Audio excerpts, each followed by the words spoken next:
സ്വർണ്ണ സ്വപ്നം വന്നു. ഒരു ക്ഷണം കൊണ്ട് ഗ്രാമം സന്തോഷത്തിലായി. ചൂടുള്ള ചുമരുകൾ ഓരോ അനക്കത്തിലും നേരെ വെളിപ്പെടുത്തി.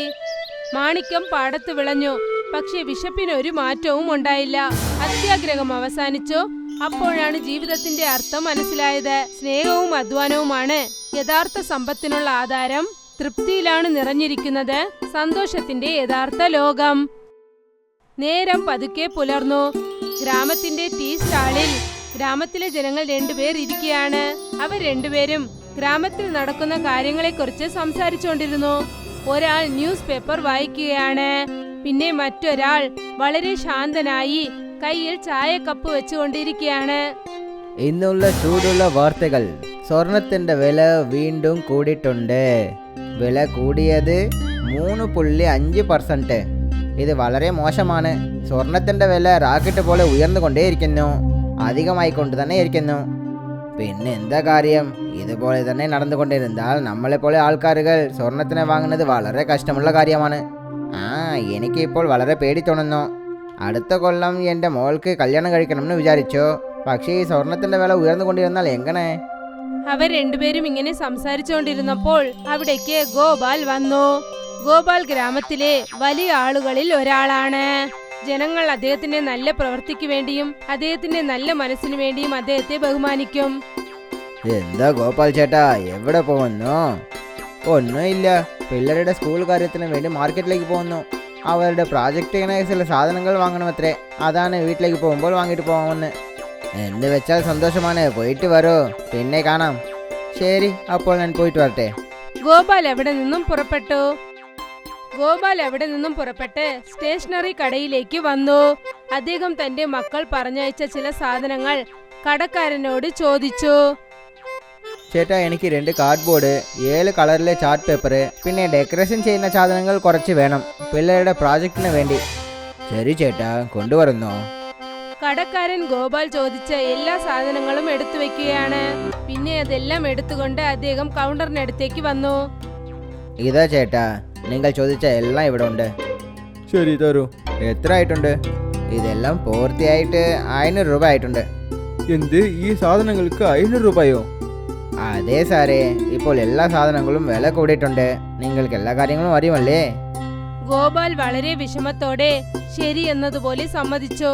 എന്നിട്ട് കാശ് നൽകി. എന്നിട്ട് അവിടെ നിന്നും പോയി. വൈകുന്നേരം ഗോപാൽ തന്റെ വീട്ടിലിരിക്കുകയായിരുന്നു. അദ്ദേഹത്തിന്റെ കുട്ടികൾ രേഷ്മ പിന്നെ വിപുൽ അവർ പ്രോജക്റ്റ് ചെയ്യുകയായിരുന്നു. അപ്പോഴാണ് അദ്ദേഹത്തിന്റെ ഭാര്യ സുഷ്മ തന്റെ കയ്യിൽ ആഹാരപാത്രം എടുത്തുകൊണ്ട് അവിടേക്ക് വന്നത്. ഇതാ ചേട്ടാ, ആഹാരം കഴിക്കൂ. ചേടാ, അതെ, ഇവിടെ തരൂ. ഇന്ന് കുറച്ച് ജോലി അധികമായിട്ടുണ്ട്. അതിനുവേണ്ടി എനിക്ക് വല്ലാതെ വിശക്കുന്നുണ്ട്. ഗോപാൽ കഴിക്കാൻ തുടങ്ങി. സുഷ്മ അദ്ദേഹത്തിന്റെ അടുത്തായി വന്നിരുന്നു. എന്നിട്ട് സംസാരിക്കാൻ തുടങ്ങി. ദേ നോക്കു ചേട്ടാ, ഞാൻ എന്തു കരുതുന്നാൽ കുട്ടികൾക്ക് അടുത്ത ആഴ്ച വലിയ ലീവ് വരാൻ പോവുകയാണ്. നമ്മൾ എന്തുകൊണ്ട് അമ്മയുടെ വീട്ടിലേക്ക് പോയിക്കൂടാ? അമ്മ വീട്ടിലേക്കോ? പോണ മാസമല്ല നീ പോയിട്ട് വന്നത്? നിങ്ങൾ എന്താ അങ്ങനെ പറയുന്നേ? എനിക്ക് പോകണം പോലെ തോന്നുന്നു. നിങ്ങൾ കുറച്ച് കാശ് തരികയാണെങ്കിൽ ഞാൻ പോയിട്ട് വരും. ഞാൻ എന്തെന്ന് പറയാനാ, ഇപ്പോൾ പൈസ കുറച്ച് കുറവായിട്ടുണ്ട്. നമ്മുടെ ഗ്രാമത്തിലെ പണത്തിൻ്റെ കഷ്ടപ്പാട് ഒരുപാട് അധികമായിട്ടുണ്ട്. ആൾക്കാർക്ക് ജോലിയും കിട്ടുന്നില്ല. പിന്നെ നമ്മളുടെ ഗ്രാമവും ഒരുപാട് പുറകിലായിട്ടുണ്ട്. അതുകൊണ്ട് ഗ്രാമത്തിലെ ജനങ്ങൾക്ക് ഒരു ജോലി പോലും കിട്ടുന്നില്ല. അതെ, നിങ്ങൾ പറയുന്നത് ശരിയാണ്. മീനയും പറഞ്ഞുകൊണ്ടിരുന്നു അവരുടെ മകൻ പഠിക്കാൻ പുറത്തു പോവുകയാണെന്ന്. പക്ഷെ കാശ് റെഡിയാക്കാൻ പറ്റിയില്ല എന്ന്. അങ്ങനെയോ? എന്തെങ്കിലും അതിശയം സംഭവിച്ച് ഗ്രാമത്തിന് നല്ല കാശ് വന്നാൽ നന്നായിരിക്കും. പിന്നെ ഈ ഗ്രാമം മുഴുവൻ സന്തോഷമായിരിക്കും. എനിക്കും ഇതേ ആലോചന തന്നെയാണ്. സുഷ്മ അതെ എന്ന് സമ്മതിച്ചു. രണ്ടുപേരും നിശബ്ദമായിരിക്കുകയായിരുന്നു. പിന്നെ ഇക്കാര്യത്തെക്കുറിച്ച് ചിന്തിക്കുകയായിരുന്നു. രാത്രി ഗോപാലും സുഷ്മയും ബെഡിൽ ഉറങ്ങുകയായിരുന്നു. അപ്പോഴാണ് ജനാലയിൽ കൂടി ഒരു പ്രകാശം വന്നത്. പക്ഷേ ഗോപാലും സുഷ്മയും നല്ല ഉറക്കത്തിലായിരുന്നു. അതുകൊണ്ട് ഇക്കാര്യം അവർ അറിഞ്ഞില്ല. അതിരാവിലെ ജനങ്ങൾ എല്ലാവരും ഗോപാലിന്റെ വീട്ടിന് മുന്നിൽ നിൽക്കുകയായിരുന്നു. എല്ലാവരും ഏതോ ഒരു കാര്യത്തിനെ കുറിച്ച് സംസാരിച്ചുകൊണ്ടിരുന്നു.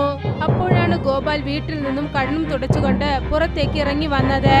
വാതിൽക്കൽ ഇത്രയും പേർ നിൽക്കുന്നത് കണ്ടിട്ട് അദ്ദേഹം വല്ലാതെ വിഷമിച്ചു. എന്താ നിങ്ങൾ എല്ലാവരും ഇവിടെ? എന്താ പറ്റിയത്? ഗോപാൽ ചേട്ടാ, ഇവിടെ അതിശയം കാണോ? ഇവിടെ വരൂ. ഗോപാൽ വാതിൽക്കൽ വന്നു.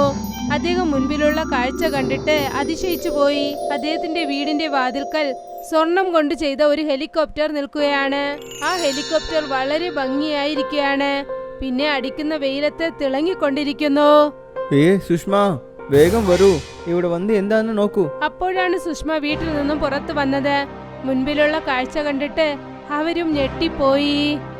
ഗോപാൽ ചേട്ടാ, ഇതൊരു വലിയ അതിശയമാണ്. ഇത് എങ്ങനെ ഇവിടെ വന്നിട്ടുണ്ട്? അത് എനിക്കും അറിയുന്നില്ല. തീർച്ചയായിട്ടും ഇത് ആ ഈശ്വരന്റെ ആശീർവാദമായിരിക്കാം. അതെ അതെ, അങ്ങനെയാണെന്നാ തോന്നുന്നത്. സുഷ്മ മുന്നിലോട്ട് ചെന്ന് അത് തൊട്ടു നോക്കാൻ ശ്രമിച്ചു. ആ ഹെലികോപ്റ്ററിനകത്തു നിന്നും ഒരു ശബ്ദം വന്നു. ഈ ഹെലികോപ്റ്റർ ഗ്രാമത്തിന്റെ ഒരു വരമാണ്. ആരെങ്കിലും ഇതിൽ ഇരുന്ന് ജനങ്ങളുടെ നല്ലതിന് വേണ്ടി കാര്യങ്ങൾ ചോദിച്ചാൽ അവരുടെ ആഗ്രഹം തീർച്ചയായിട്ടും പൂർത്തിയാവും. ഇത് കേട്ടതും എല്ലാരും പേടിച്ചു പോയി. ഇത് അവരെ സംബന്ധിച്ച വളരെ പുതിയ കാര്യമാണ്. അതുകൊണ്ട് എല്ലാരും പുറകിലേക്ക് ചെന്നു. സുഷ്മയും ഒരടി പുറകിലോട്ട് ചെന്നു. പക്ഷേ ഗോപാൽ അവിടെ തന്നെ നിൽക്കുകയായിരുന്നു. അദ്ദേഹം ആ ശബ്ദം ശ്രദ്ധിച്ചു കേട്ടു. പിന്നെ ഒരിക്കൽ ശ്രമിച്ചു നോക്കാമെന്ന് അദ്ദേഹം തീരുമാനിച്ചു. പതുക്കെ ഹെലികോപ്റ്ററിന് അടുത്തേക്ക് വന്നു. എന്നിട്ട് അതിന്റെ കതക് തുറക്കാനായി ശ്രമിച്ചു. കതക് തുറന്നതും തന്നെ അകത്തു നിന്നും ഒരു ശക്തി അദ്ദേഹത്തെ വലിച്ചെടുത്തു. എന്നിട്ട് കതക് തന്നെ മൂടപ്പെട്ടു. ഗോപാൽ ഹെലികോപ്റ്ററിനകത്തിരിക്കുകയായിരുന്നു. അദ്ദേഹത്തിന് ഇത് വളരെ വ്യത്യാസമായി തോന്നി. പുറത്തുനിന്ന് കാണാൻ ഹെലികോപ്റ്ററിൽ ജനാലയുണ്ടായിരുന്നു. പക്ഷെ അകത്ത് വന്ന് നോക്കിയപ്പോൾ ഒരു ജനലുമില്ല. ചുറ്റി മൂടപ്പെട്ട ചുമരുകളാണ് ഉണ്ടായിരുന്നത്. അപ്പോഴാണ് ഹെലികോപ്റ്റർ അനങ്ങാൻ തുടങ്ങിയത്. കുറച്ചു സമയത്തിനകം ഗോപാലിന് അത് മനസ്സിലായി. അദ്ദേഹം ഭൂമിയിൽ നിന്നും മുകളിലോട്ടാണ് പോകുന്നതെന്ന്. അദ്ദേഹം പേടിച്ച് അടുത്തുണ്ടായിരുന്ന ഹാൻഡിൽ നല്ല സ്ട്രോങ് ആയി പിടിച്ചു. പറയൂ, നിന്റെ ആഗ്രഹം എന്താണ്? ഗോപാൽ കുറച്ചു സമയം പേടിച്ചിരുന്നു. പിന്നെ അദ്ദേഹം ദീർഘശ്വാസം വലിച്ചു. ഞങ്ങളുടെ ഗ്രാമത്തിൽ ഒരുപാട് കഷ്ടം അധികമായിട്ടുണ്ട്. അതുകൊണ്ട് ഞങ്ങളുടെ ഗ്രാമം മുഴുവനും സന്തോഷവും ശെഴിപ്പും ഉണ്ടാവണം. പിന്നെ ഗ്രാമത്തിലിരിക്കുന്ന എല്ലാവരും നല്ല പൈസക്കാരാവണം. ഹെലികോപ്റ്റർ കുറച്ചു സമയം വരെ അനങ്ങിക്കൊണ്ടിരുന്നു. ഗോപാൽ ആ ഹാൻഡിലിനെ വീണ്ടും സ്ട്രോങ് ആയി ഇറക്കി പിടിച്ചു. പിന്നെ പെട്ടെന്ന് കതക് തുറന്നു. ഗോപാൽ അകത്തു നിന്നും പുറത്തേക്ക് നോക്കി. ഗ്രാമത്തിലെ ജനങ്ങളെല്ലാം അവിടെ തന്നെ നിൽക്കുകയായിരുന്നു. അവരുടെ മുഖത്ത് ആകാംക്ഷയും പേടിയും രണ്ടും തന്നെ ഉണ്ടായിരുന്നു. ഗോപാൽ ഹെലികോപ്റ്ററിൽ നിന്നും താഴേക്ക് ഇറങ്ങി. ഗ്രാമത്തിലെ ജനങ്ങളെല്ലാം അദ്ദേഹത്തിന് അടുത്തേക്ക് വന്നു. എന്നിട്ട് അവർ ചോദിക്കാൻ തുടങ്ങി, നിങ്ങൾ നന്നായിരിക്കുന്നോ? ആ, ഞാൻ നന്നായിട്ടുണ്ട്. എന്തിനാ ഇവിടെ എന്നാ നടന്നു? ചേട്ടാ, നിങ്ങൾ ചെന്ന് അകത്തിരുന്നതും ഈ ഹെലികോപ്റ്റർ ഇവിടെ നിന്ന് മാഞ്ഞു പോയിട്ടുണ്ട്. പിന്നെ നിങ്ങൾക്ക് എന്താണ് പറ്റിയത്? ഈ ഹെലികോപ്റ്ററിന്റെ പുറത്ത് ജനാലകൾ കാണുന്നുണ്ട്. പക്ഷേ അകത്ത് മൂടപ്പെട്ട ചുമരുകളാണ് ഉള്ളത്. ഞാൻ ചെന്ന് അകത്തിരുന്നതും ഇത് ഒരുപാട് അണങ്ങിയിട്ടുണ്ട്. പിന്നെ പെട്ടെന്ന് പറന്നുപോയി. പിന്നെ ഇത് എൻ്റെ ആഗ്രഹത്തിനെ വിചാരിച്ചു. അതിന് നിങ്ങൾ എന്താ പറഞ്ഞത്? ഞാൻ എന്ത് പറയാനാ? ഗ്രാമത്തിലെ എല്ലാവരും സന്തോഷമായിട്ട് ശെഴിപ്പായിട്ട് ഉണ്ടാവണമെന്ന് കേട്ടു. പക്ഷെ ഇതുവരെ ഒരു മാറ്റവും ഉണ്ടായില്ലല്ലോ. ഒരുപക്ഷെ ഇതെല്ലാം ഒരു കാമഡി ആയിട്ടുണ്ടായിരിക്കാം. ഇത് വിട്ടേക്ക്, നമ്മൾ എല്ലാവരും നമ്മളുടെ വീട്ടിലേക്ക് പോവാം. അപ്പോഴാണ് ഗ്രാമത്തിലെ ഒരാൾ ശ്രദ്ധിച്ചത്. ഹെലികോപ്റ്റർ തന്നെ മാഞ്ഞുപോയി. പക്ഷെ വീണ്ടും എന്ത് വ്യത്യാസമായി സംഭവിക്കുന്നു. ഗ്രാമത്തിലെ വീടുകളൊക്കെ സ്വർണമായി മാറുകയാണ്.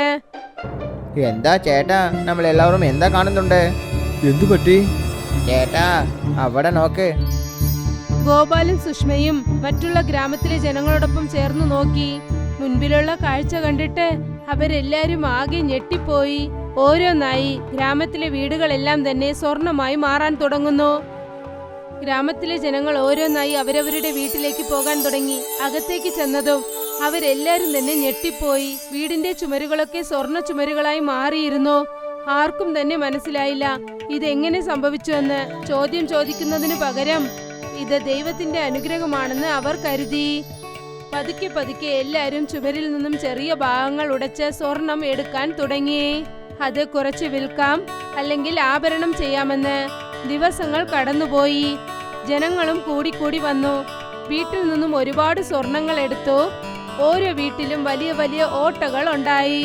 ചിലരൊക്കെ ജോലിക്ക് പോകുന്നത് തന്നെ നിർത്തി. പതുക്കെ പതുക്കെ അവരുടെ ആരോഗ്യവും കുറഞ്ഞു വന്നു. പകലിൽ സ്വർണ്ണ ചുമരുകൾ വെയിലുകൊണ്ട് പൊള്ളാൻ തുടങ്ങി. വീട്ടിൽ ചൂട് അധികമാകാൻ തുടങ്ങി. ജനങ്ങൾ വിയർത്ത് കുളിക്കാനും തുടങ്ങി. പിന്നെ അവർക്ക് ദേഷ്യം വന്നു. ഇപ്പോൾ അവർക്ക് മനസ്സിലാകാൻ തുടങ്ങി, അതായത് തിളങ്ങുന്ന സ്വർണം അത്ര നല്ലതിനുള്ളതല്ല, അതായത് പഴയതുപോലെ. പിന്നെ ഒരു ദിവസം ഗ്രാമത്തിലെ ജനങ്ങളെല്ലാം അവിടെ ഒന്നിച്ചു കൂടി. ഗോപാലും അവരോടൊപ്പം നിൽക്കുകയായിരുന്നു. എല്ലാരും മാറി മാറി എന്തു പറഞ്ഞെന്നാൽ അവിടെ ഗ്രാമത്തിൽ എന്ത് തെറ്റാണ് സംഭവിക്കുന്നതെന്ന്. ഗോപാൽ ചേട്ടാ, നിങ്ങൾ ആഗ്രഹിച്ച കാര്യങ്ങളെല്ലാം നിറവേറിയിട്ടുണ്ട്. പക്ഷേ ഇപ്പോൾ ഇത് കാരണം ഒരുപാട് കഷ്ടമായിട്ടുമുണ്ട്. അതെ അതെ, പിന്നെ എന്താണ്? വീടിൻ്റെ ചുമരുകൾ ഹോളായിട്ടുണ്ട്, ശരീരത്തിൽ വിയർത്തൊഴുകുന്നു, പിന്നെ ജോലി ചെയ്യാത്തത് കാരണം ആരോഗ്യം പാടായിട്ടുണ്ട്. നിങ്ങളെ കൊണ്ട് ഇതിനു വേണ്ടി ഏതും ചെയ്യാൻ പറ്റില്ലല്ലോ. ഇതിന് ഞാൻ എന്ത് ചെയ്യാനാ? ഞാൻ നമ്മളുടെ ഗ്രാമത്തിലെ ജനങ്ങളുടെ നല്ലതിന് വേണ്ടിയാണ് ചോദിച്ചത്. പിന്നെ അതും നടന്നിട്ടുണ്ട്. നമ്മൾ ഈ പ്രശ്നത്തിന് എന്തെങ്കിലും ഒരു തീർവ് കണ്ടെത്തണം, അല്ലെങ്കിൽ നമ്മളുടെ അവസ്ഥ വളരെ മോശമായി പോവും. ഗോപാൽ വളരെ ശാന്തനായി തലകുലുക്കി സമ്മതിച്ചു. വീട്ടിലേക്ക് തിരികെ ചെന്നപ്പോൾ ഗോപാൽ ശ്രദ്ധിച്ചു, അതേ സ്വർണ്ണ ഹെലികോപ്റ്റർ വീണ്ടും അദ്ദേഹത്തിന്റെ വീടിന്റെ വാതിൽക്കൽ നിൽക്കുകയായിരുന്നു. ഇത് കണ്ടതും അദ്ദേഹം വേഗം അതിനടുത്തേക്ക് ഓടിച്ചെന്നു. ഗോപാൽ ആ ഹെലികോപ്റ്ററിന് അടുത്തേക്ക് ചെന്നു. അദ്ദേഹം കുറച്ചു സമയം അവിടെ തന്നെ നിന്നു. പിന്നെ ചെറിയ കുഴപ്പത്തോടെ ആ കതകു തുറന്നു. വീണ്ടും അത് തന്നെ സംഭവിച്ചു. ഒരു അറിയാത്ത ശക്തി അദ്ദേഹത്തെ അകത്തേക്ക് വലിച്ചെടുത്തു. അകത്തിപ്പോഴും മൂടപ്പെട്ട ചുമരുകളാണ് ഉണ്ടായിരുന്നത്. ഹെലികോപ്റ്റർ വീണ്ടും അനങ്ങാൻ തുടങ്ങി. ഗോപാൽ ശാന്തനായി അകത്തിരിക്കുകയായിരുന്നു. പിന്നെ ആ ഹാൻഡിൽ നന്നായി പിടിച്ചിരുന്നു. പറയൂ, നിന്റെ ആഗ്രഹം എന്താണ്? ഞങ്ങളുടെ വീട് സ്വർണമായിട്ട് ഉണ്ടാവാൻ പാടില്ല. ഇല്ല, ഒരു മിനിറ്റ്. ഞങ്ങൾ എല്ലാവരുടെ വീടുകളും പഴയതുപോലെ തന്നെ ഉണ്ടാവണം. പക്ഷെ ഞങ്ങളുടെ പാടത്ത് പയറുകൾക്ക് ബദലായിട്ട് വൈരങ്ങൾ വിളയണം. ഹെലികോപ്റ്റർ വീണ്ടും അനങ്ങി. കുറച്ചു സമയത്തിന് ശേഷം നിശബ്ദമായി. ഗോപാൽ ഹെലികോപ്റ്ററിൽ നിന്നും പുറത്തു വന്നു. പിന്നെ അദ്ദേഹത്തിന്റെ മുന്നിൽ വെച്ച് തന്നെ ആ ഹെലികോപ്റ്റർ മാഞ്ഞുപോയി. ഇത് കണ്ടിട്ട് അദ്ദേഹം ദീർഘശ്വാസം വലിച്ചു. ദിവസങ്ങൾ കടന്നുപോയി. ഇപ്പോൾ ഗ്രാമത്തിലെ ജനങ്ങൾ അവരുടെ പാടത്ത് വൈരം വിളവിക്കാൻ തുടങ്ങി. വീണ്ടും ഇപ്പോൾ എല്ലാവർക്കും അത്യാഗ്രഹം വന്നു തുടങ്ങി. ജനങ്ങൾ വൈരങ്ങൾ വാങ്ങിക്കാനും വിൽക്കാനും തുടങ്ങി. പക്ഷെ പതുക്കെ പതുക്കെ അവർക്ക് മനസ്സിലായി, ഇത് വരമല്ല, ഇത് മറഞ്ഞിരിക്കുന്ന പ്രശ്നമാണെന്ന്. കുറച്ചു ദിവസത്തിനകം ആഹാരം കിട്ടാതെയായി. ഗ്രാമത്തിൽ നല്ല പച്ചക്കറികൾ കിട്ടിയില്ല. എല്ലാവരുടെ മുഖത്തും വിഷമം നന്നായി കാണാൻ സാധിച്ചു. ഗോപാൽ തന്റെ ബെഡിൽ ഇരിക്കുകയായിരുന്നു. അപ്പോഴാണ് സുഷ്മ അകത്തേക്ക് വന്നത്. അവളുടെ മുഖം നന്നായി വാടിയിരിക്കുകയായിരുന്നു. വീട്ടിൽ പാചകം ചെയ്യാൻ ഒരു പച്ചക്കറികളും ഇല്ല. എന്ത്? ഒന്നും തന്നെ ഇല്ലയോ? ഇല്ല. സുന്ദർലാൽ അദ്ദേഹത്തിന്റെ പച്ചക്കറി കടയും മൂടിക്കഴിഞ്ഞു. കാരണം എല്ലാവരുടെ പാടത്തും വെറും വൈരം മാത്രമാണ് ഉണ്ടാകുന്നത്. ഇന്നലെ അവസാനമായിട്ട് പച്ചക്കറികൾ ഉണ്ടായിരുന്നു. ഇപ്പോൾ അതും തീർന്നു പോയിട്ടുണ്ട്. ഇതുപോലെ സംഭവിച്ചു കൊണ്ടിരുന്നാൽ നാളെ മുതൽ ഒന്നും തന്നെ ഇല്ലാതെ കുടുംബം നടത്തേണ്ടി വരും. ഇത് കണ്ടിട്ട് ഗോപാലും പേടിച്ചുപോയി. അദ്ദേഹം അവിടെ നിന്നും എണീറ്റു. ഉടനെ പുറത്തേക്ക് ചെന്നു. ഗോപാൽ പാതയിൽ നടന്നു പോവുകയായിരുന്നു.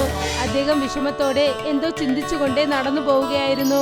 അപ്പോഴാണ് അദ്ദേഹത്തിന് കേശവിന്റെ വീട്ടിൽ കരയുന്ന ശബ്ദം കേട്ടത്. അത് കേട്ടതും ഗോപാൽ ഉടനെ അദ്ദേഹത്തിന്റെ വീട്ടിലേക്ക് ഓടിച്ചെന്നു. അദ്ദേഹം അവിടെ നിന്നും ഗോപാലിന്റെ വീട്ടിലേക്ക് ഓടിച്ചെന്നു. അദ്ദേഹം നോക്കിയപ്പോൾ കേശവ് അവിടെ നിന്ന് കരയുകയായിരുന്നു. കിടക്കയിൽ അദ്ദേഹത്തിന്റെ അമ്മ സുഖമില്ലാതെ കിടക്കുകയായിരുന്നു. എന്തുപറ്റി കേശവ്? എല്ലാം ഓക്കെ അല്ലേ? ചേട്ടാ, എന്താണെന്ന് പറയാണ് ചേട്ടാ. എൻ്റെ അമ്മയ്ക്ക് ആരോഗ്യം ശരിയില്ല. ഡോക്ടർ ഫ്രഷുള്ള പച്ചക്കറികൾ സൂപ്പ് തരണമെന്ന് പറഞ്ഞു. പക്ഷെ നമ്മുടെ ഗ്രാമത്തിൽ പച്ചക്കറികളില്ലല്ലോ. ഇപ്പോൾ എൻ്റെ അമ്മയെ എങ്ങനെ സരി ചെയ്യണമെന്ന് പറയൂ. ഇത് കണ്ടിട്ട് ഗോപാൽ തല കുനിച്ച് വിഷമിച്ചു നിന്നു. ഉടനെ അദ്ദേഹത്തിന് തന്റെ തെറ്റ് മനസ്സിലാകാൻ തുടങ്ങി. കേശവ്, നീ ഒന്നും വിഷമിക്കണ്ട. ഞാൻ എന്തെങ്കിലും ഒരു കാര്യം ചെയ്യാം. ഗോപാൽ ഒന്നും മിണ്ടാതെ അവിടെ നിന്നും പുറപ്പെട്ടു. ഗോപാൽ അദ്ദേഹത്തിന്റെ വീടിന്റെ വാതിൽക്കൽ മുട്ടുകുത്തി നിൽക്കുകയാണ്. ഗ്രാമത്തിൽ എങ്ങനെയൊക്കെ പ്രശ്നമുണ്ടായോ അതിനു വേണ്ടി അദ്ദേഹം ദൈവത്തോട് വണങ്ങി പ്രാർത്ഥിക്കുകയാണ്. ദൈവമേ, ഞാൻ നിങ്ങളുടെ അടുത്ത് വേണ്ടി ചോദിക്കുന്നു. ഞങ്ങളുടെ ഗ്രാമം മുൻപ് എങ്ങനെ ഉണ്ടായിരുന്നു? വീണ്ടും എല്ലാം പഴയതുപോലെ മാറണം. ഇപ്പോൾ എനിക്ക് എല്ലാം മനസ്സിലായിട്ടുണ്ട്. ശരിക്കുമുള്ള സന്തോഷം പൈസയല്ല, നല്ല വളമാണെന്ന് മനസ്സിലായിട്ടുണ്ട്. അപ്പോഴാണ് അദ്ദേഹത്തിന്റെ മുൻപിൽ ഒരു പ്രകാശമുണ്ടായത്. പിന്നെ അതേ സ്വർണ്ണ ഹെലികോപ്റ്റർ വീണ്ടും അവിടെ വന്നു. ഗോപാൽ ഒട്ടും സമയം പാഴാക്കാതെ വേഗം അതിനകത്തേക്ക് ചെന്നു. ഗോപാൽ അകത്ത് കയറിയിരുന്നു. അദ്ദേഹത്തിന്റെ മുഖത്തെ വിഷമം നന്നായി തന്നെ കാണാൻ സാധിച്ചു. അദ്ദേഹം കൈകൂപ്പി പ്രാർത്ഥിക്കാൻ തുടങ്ങി. ഞാൻ എൻ്റെ തെറ്റുകൾ മനസ്സിലാക്കിയിട്ടുണ്ട്. എൻ്റെ ആഗ്രഹം എന്താണെന്ന് വെച്ചാൽ ഗ്രാമത്തിൽ എല്ലാം വീണ്ടും പഴയതുപോലെ മാറണം. ഇപ്പോൾ ഞങ്ങൾക്ക് സന്തോഷത്തിന് വേണ്ടി സ്വർണമോ പൈസയോ അല്ലെങ്കിൽ വൈരങ്ങൾ പോലും ആവശ്യമില്ല. ഇത്തവണ ഹെലികോപ്റ്റർ ഒന്നും അനങ്ങിയില്ല. അകത്തെ എല്ലാ ദിശയിലും ശാന്തമായിരുന്നു. അപ്പോഴാണ് ഒരു ശബ്ദം കേട്ടത്. ഇപ്പോൾ നടന്ന കാര്യങ്ങളെല്ലാം ഒരു സ്വപ്നം മാത്രമാണ്. ഞാൻ നിനക്ക് ഇത് പറയണമെന്ന് വിചാരിച്ചത് നല്ല ജീവിതം എന്നത് പൈസ മാത്രമല്ല, സന്തോഷം, അൻപ്, തൃപ്തിയായിട്ടുണ്ടാവണം. ഇപ്പോൾ നീ വീണ്ടും അതുപോലെ ജീവിതത്തിലേക്ക് പോകാൻ ഇഷ്ടപ്പെടുന്നോ? ആ ആ ഞാൻ തയ്യാറായിട്ടുണ്ട്. എനിക്ക് വീണ്ടും പഴയ ജീവിതമാണ് വേണം. അപ്പോഴാണ് കതക് തന്നെ തുറന്നത്. പുറത്ത് അതേ ഗ്രാമത്തിലെ ജനങ്ങൾ നിൽക്കുകയാണ്. അന്ന് ആദ്യമായി ഹെലികോപ്റ്റർ കണ്ടപ്പോൾ നിന്നില്ലേ അതേ ജനങ്ങൾ. ഗോപാൽ ഹെലികോപ്റ്ററിൽ നിന്നും പുറത്തേക്ക് വന്നു. എല്ലാവരും അദ്ദേഹത്തിന് അടുത്തേക്ക് ഓടി വന്നു. അകത്തെന്താണ് സംഭവിച്ചത്? ആ അതെ ചേട്ടാ, എന്താണ് സംഭവിച്ചത്? നിങ്ങൾ നമ്മളുടെ ഗ്രാമത്തിന് വേണ്ടി പൈസ ചോദിച്ചോ? നമ്മൾ ഏതൊരു കാര്യത്തിനും അത്യാഗ്രഹം കാണിക്കാൻ പാടില്ല. നമ്മളുടെ അടുത്ത് എത്ര ഉണ്ടോ എങ്ങനെ ഉണ്ടോ അതിനെ വെച്ചിട്ട് സന്തോഷമായിട്ട് ഉണ്ടാവണം. അതിനെ വളർത്താനായിട്ട് നമ്മൾ അധ്വാനിക്കണം.